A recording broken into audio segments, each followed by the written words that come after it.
Hi, welcome to Sandhill Plant. Today we're going to be going through the safe operation of the hydraulic quick hitch on the SY26C.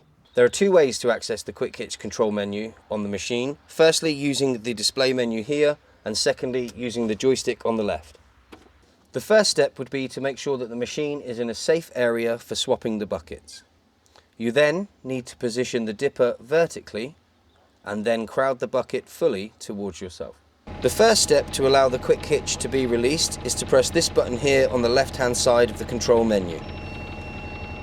Then, pressing the left hand button on the left hand joystick and crowning the hitch towards you using the right joystick, you will see the quick hitch unlock. Once you have safely swapped your bucket or attachment, you then need to press the tick here to lock the quick hitch again.